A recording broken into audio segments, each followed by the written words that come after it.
Hello friends, मैं हूँ अविनाश कुमार। जैसा मैंने कहा था कि नॉर्थ ईस्टर्न रेलवे शाम को आपको वीडियोस मिल जाएंगे, तो इस वीडियो में आरआर से ग्रुप डी या नॉर्थ वेस्टर्न ईस्टर्न रेलवे का गोरखपुर रीजन के कट ऑफ के ऊपर बात करेंगे। जैसे हम लोग नोटिफिकेशन में mention and notification zone region wise, वैसे हम लोग वीडियोस आपको मिलते जाएंगे। नेक्स्ट वीडियो जो मिलेंगे नॉर्थ वेस्टर्न रेलवे जयपुर, उसके बाद जो मिलेंगे नॉर्थ फ्रंटियर रेलवे गुवाहाटी। अब इसी क्रम में हम लोग सारे जोन को कवर करते जाएंगे। हाँ, थोड़ा इंतजार करना पड़ेगा आपके जोन को लेकर। जब आपके जोन के नंबर आ जाएंगे वहाँ पर आपको वीडियोस मिल जाएंगे। डेली दो वीडियोस आपको मिल रहे हैं, तो जैसे ही कंप्लीट हो जाते हैं आपके सारे जोन का, वैसे ही आपके भी जोन का पूरे हो जाएंगे। तो यहाँ टोटल वैकेंसी देखें तो 4002 वैकेंसी। जब पिछले 2018 के वैकेंसीज के से कंपेयर करेंगे तो अप्रॉक्स 600 से ज़्यादा वैकेंसीज है, यानी 690 के आसपास ज़्यादा वैकेंसीज है। 690 नहीं, 624 के आसपास ज़्यादा वैकेंसीज इस बार है पिछले बार की। यानी पिछले साल 3000 कुछ वैकेंसी 3388-90 के आसपास वैकेंसीज थे। इस बार जो वैकेंसी 4002 हैं। हाँ, पिछले बार से वैकेंसी ज़्यादा है। पिछले बार में से कंपेयर करना भी गलत होगा। पिछले बार में जो नॉर्मलाइजेशन का फार्मूला थे बहुत ज़्यादा डिफरेंट थे। वहाँ पर लोगों का स्कोर फ्री में दिए जाते थे, पर यहाँ पर लोगों के स्कोर फ्री में नहीं मिल रहे। आपके शिफ्ट में आपका जैसा परफॉर्मेंस है, उस परफॉर्मेंस के बेस के ऊपर आपका पर्सटाइल स्कोर निकाल दिए जाएंगे। अब ये पर्सटाइल स्कोर ऐसा है कि आपको किसी भी कैंडिडेट के लगभग हर शिफ्ट से एक तरह से इक्वल कैंडिडेट उठाने जा रहे हैं। ये जो जोन है सभी शिफ्ट से लगभग इक्वल कैंडिडेट होंगे। किसी भी शिफ्ट से ऐसा नहीं होगा किसी शिफ्ट में 200 कैंडिडेट है तो अगले शिफ्ट में 50 कैंडिडेट जो सिर्फ सेलेक्ट हो पा रहे हैं, ऐसा नहीं रहेगा। तो यहाँ पर जो एक तरह से पर्सटाइल मेथड है, यहाँ पर आप कह सकते हो कि आपकी नई रैंकिंग निकाली जाएगी।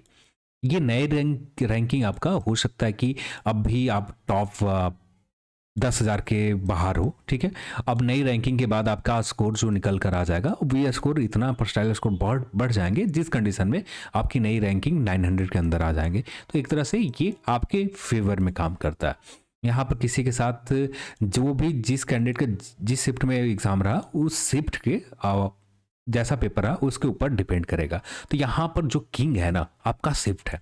हाँ, एक तरह से ये भी हम कह सकते हैं कि कोई भी शिफ्ट में कोई मेजर डिफरेंट नहीं रहा है पेपर में, तो इससे कोई बहुत बड़ा मेजर कट ऑफ में किसी का 55 है स्कोर और किसी का 67 स्कोर है, तो यहाँ पर ये मेजर डिफरेंस 55 वाले सिलेक्शन होते हुए देखे ऐसा नहीं देखने को मिलेगा। यानी नियर, यानी सब फाइनल सिलेक्शन के कट ऑफ 67 जा रहे हैं, तो लगभग अगले शिफ्ट वाले का, यानी एक शिफ्ट में 67 का जिन्होंने स्कोर किया इनका सिलेक्शन हुआ, तो अगले शिफ्ट में हो सकता है कि 63 वाले के सिलेक्शन हो।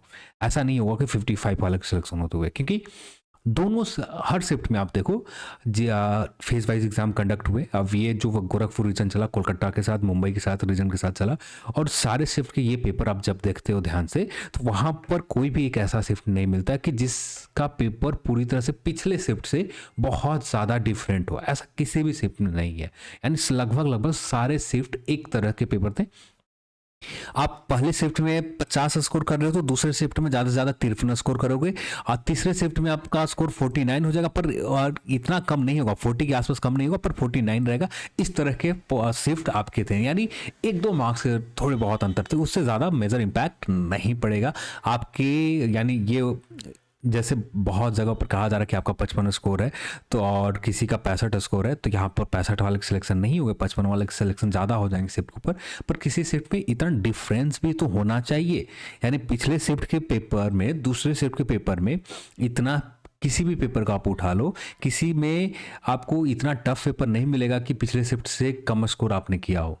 ऐसा कोई भी शिफ्ट में नहीं था। लगभग एक जैसे पेपर थे, थोड़े बहुत टफ तो हर ट्यूशन ही बदल गए, और किसी को याद है तो ठीक है, नहीं याद है तो आगे बढ़ते हैं। तो यही कंडीशन आपका आरएस ग्रुप डी को लेकर है। तो यहाँ पर वैकेंसी 4002 है। 3 टाइम से रिजल्ट दिए जाएंगे तो 12006 कैंडिडेट को कॉल किए जाएंगे, और यहाँ पर एवरेज स्कोर कैंडिडेट के देखोगे तो 45.94, तो हम कह सकते हैं कि 46 के आसपास। अब ये शिफ्ट में ही कोलकाता, सुबह में हम लोग किस रीजन की बात किया था, इलाहाबाद रीजन की बात किया था, वहाँ पर हम लोग ने देखा था एवरेज स्कोर 42 थे। अब यहाँ पर लोगों को एवरेज स्कोर देखोगे तो 46 है, यानी जो शिफ्ट के ऊपर हम लोग ने बात किया था उससे ज़्यादा बढ़िया परफॉर्मेंस लोगों ने दिया। नहीं, इलाहाबाद तो किसी और शिफ्ट में एग्जाम हुए थे। इसके साथ हुआ था शायद कोलकाता, मुंबई, गोरखपुर और एक और रीज़न थे, मुझे ये एग्जैक्ट याद नहीं है, ठीक है, तो आप देख लीजिएगा एक बार। तो यहाँ पर अटेंडेंस लगभग 40 से 45% ही है, ज़्यादा नहीं है, थोड़े बहुत ऊपर नीचे होंगी, इससे ज़्यादा इम्पैक्ट नहीं पड़ेगा। हाँ, एक चीज़ है कि यहाँ पर लगभग एग्ज़ाम देने वाले नंबर 3.4 लाख के आसपास कैंडिडेट हो, या 3.1 लाख हो, या 3.2 लाख के आसपास कैंडिडेट हो, इसी के आसपास 3,20,000 जितने भी कैंडिडेट हो, इसी के आसपास लोगों ने एग्ज़ाम दिया। अब इनमें से जब एवरेज स्कोर देखते हैं तो यहाँ पर 46 निकल कर आ रहे हैं। अब एक चीज़ और कह सकते हैं कि ये जो कैंडिडेट है, हो सकता है कि थोड़े बहुत ऊपर नीचे हो ऑफिशियल डेटा से, पर ये जो आपका एवरेज स्कोर है, इससे एक रफ आइडिया आपको मिल जाता है जो भी आपके एग्जाम में एक्टिव कैंडिडेट है, जितनी वैकेंसीज है आपके जोन में, उन वैकेंसीज के जितने भी सर्वे में पार्टिसिपेट करते हैं पूरी तरह से एक्टिव है। उनका पेपर भी देखोगे बहुत अच्छा किया, पेपर में भी कोई बुरा नहीं है। तो इससे एक रफ आइडिया आपको मिल जाता है कि हमारा 46 से कम 10 स्कोर ज़्यादा है तब फिजिकल के लिए कंफर्म है, और यदि इससे 15 से 20 स्कोर ज़्यादा है तो आप फाइनल सिलेक्शन के लिए कंफर्म है। क्योंकि एक स्कोर पर जब आप देखते हो, यानी 73 देख रहे हो, तो 73 पर आपको मैं गोरखपुर रीजन में तो कंफर्म दावे के साथ तो नहीं कर सकता, पर यहाँ पर कम से कम 40 से 45 कैंडिडेट आपको मिल जाएंगे, 40 से 45 कैंडिडेट ऐसे मिल जाएंगे जो 73 स्कोर किया होगा। तो यही एक वेरिएशन चलते रहते हैं, यानी 90 प्लस करने वाले कैंडिडेट आपको 10 मिलेंगे, उसके नीचे आते हैं 85 वाले, तो यहाँ पर कैंडिडेट के नंबर 85 करने वाले 20 कैंडिडेट मिल जाएंगे। जब 80 की बात आएगी तो यहाँ पर हमें कैंडिडेट के नंबर 50 के आसपास आ जाएंगे। जब यही थोड़े से कम होगा 80 78 की बात आएंगे तो यहाँ पर कैंडिडेट के नंबर सीधा बढ़कर 100 हो जाएंगे।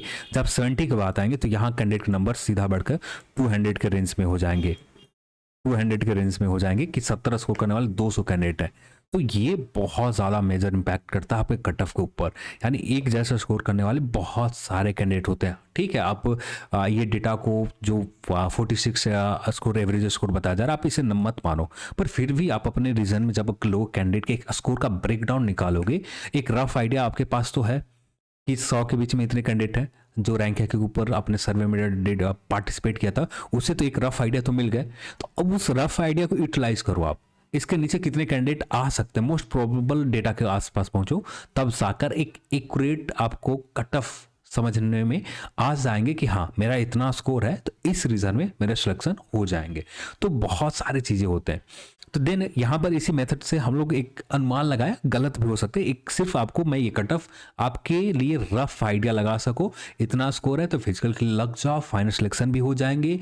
थोड़े बहुत डाउट रहेंगे तो आप अल्फ़ाबेटिकल सीरीज की वजह से या अपने शिफ्ट की वजह से जो भी हो, बस कुछ ही पॉइंट की वजह से बाहर हो या कुछ स्कोर की वजह से बाहर हो, बस इससे ज़्यादा नहीं जाएंगे फाइनल सिलेक्शन के लिए। अब यहाँ पर +-2 का रेशियो, जैसे एक रेंज में हम लोग बात कर रहे थे 67 से लेकर 71, ये ना कर यहाँ पर हम लोग +2 -1 का रेंज हम लोग ने ले रखा है। ठीक है, यदि आपका 69 के आसपास है, 67 से 69 के बीच में स्कोर है, तो बेफिक्र रहो, आपका फाइनल सिलेक्शन हो जाएंगे।